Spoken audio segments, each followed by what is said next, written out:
Hi friends, welcome to Kanaka's kitchen Telugu daily routine. ఏం చేస్తున్నారు అందరూ, ఎలా ఉన్నారు? అసలు వీడియోస్ పెట్టడం కూడా కుదరట్లేదు, తీసినవి కూడా పెట్టలేకపోతున్నాను, మాట్లాడి పెట్టలేక. అసలు పని తెమలట్లేదు.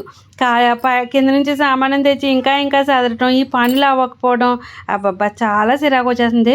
పైగా పైన ఎంత వేడి వస్తుంది అనుకోండి బాబోయ్, పొగలాడిపోతుంది మొత్తం. మా పిల్లలైతే అమ్మ అమ్మ అమ్మ అమ్మ అంటే వేడి బాగా రేక్సిడ్డేమో ఎంత వేడి దిగిపోతుందంటే అసలు చాలా తట్టుకోలేకపోతున్నాం అన్నమాట. ఇంత వేడి వచ్చేస్తుందని అనుకోలేదు, కానీ ఈసారి ఎండలు ఎక్కువగానే ఉంటాయి అని అది ఎక్స్పెక్ట్ చేశాను. రేక్సిడ్డే కదా, బాగానే మధ్యాహ్నం కొంచెం కూల్ అయ్యేటప్పటికి చల్లబడిపోతుంది అనుకుంటే అస్సలు అయ్యే బాబాయ్ చాలా వేడి వచ్చేస్తుందండి. ఇంకా 10 నుంచి అయితే ఇంకా 4 వరకు కూడా చాలా ఇబ్బంది అవుతుంది, చాలా ఫుల్ వేడి ఉంటుంది. ఇంకా వీడియోస్ అయితే తీయటం సరిగ్గా కుదరట్లేదు, ఇంకా డైలీ తీయాలి. ఇంకా ఈ పనులు ఇవన్నీ సదురుకోవడం, ఇంకా పనులు పూర్తి అవ్వకపోవడం అట్లా జరుగుతుంది అనమాట. ఇంకా ఈ రోజు అయితే నేను టిఫిన్ కింద పెసరట్లు అయితే వేసాను. పెసరపప్పు అది నానబెట్టేసి అల్లం పచ్చడి అది చేశాను. ఇంకా మామూలుగా పెసరట్లు వేసేసి పల్చగా ఇంకా ఉల్లిపాయలు అలాంటి ఏం పనులు పెట్టుకోకుండా పెసరట్లు అయితే వేసి ఇచ్చేద్దాం వీళ్ళకి టిఫిన్ కింద అని చెప్పేసి స్టార్ట్ చేశాను. ఇంకా నాకు ఉల్లిపాయలు వేవమ్మా, ఉల్లిపాయలు వేసేయవా అని చెప్పేసి మాదమ్మ అయితే కట్ చేసుకుంది. నేను ఒక్కదానే కట్ చేసుకుంటాను వద్దన్నావు కదా అంది. అలా ఎలా కుదురుతుంది? ఇంకా సాయి అయితే అడుగుతాడు కదా, ఉల్లిపాయలు లేకుండా వాడు ఊరుకోడు కదా. ఇంకా అందరికీ కట్ చేయమ్మా అని చెప్పాను, కట్ చేసింది అనమాట. ఇంకా మధ్యాహ్నం లంచ్లోకి అయితే ఇంకా పొడిపప్పు కింద పెట్టేసి చారు పెట్టేసాను. ఇంకా అప్పడాలు వేయించి అలా గొట్టాలు అవి అయిపోయాను.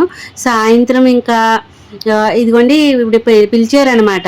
అంటే సమ్మక్క సారక్క గుడికి అంతకుముందు వెళ్తున్నారు, వెళ్ళేటప్పుడు కూడా ఇలాగ బెల్లం ఇస్తారన్నాను కదా బంగారం, అలా వెళ్ళొచ్చిన తర్వాత కూడా ఒకసారి ఇస్తారన్నమాట.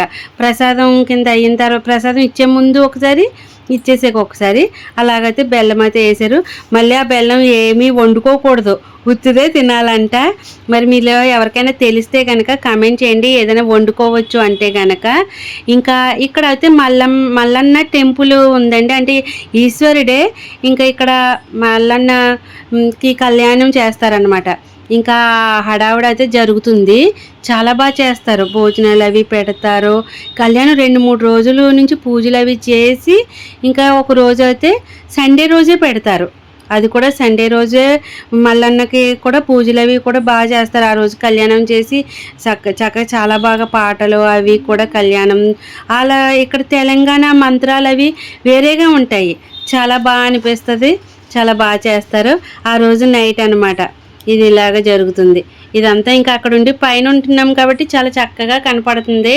ఇంకా కింద ఉంటే అంత ఇదిగా అనిపించదు, పైనుంచి చాలా క్లియర్గా కనపడుతుంది.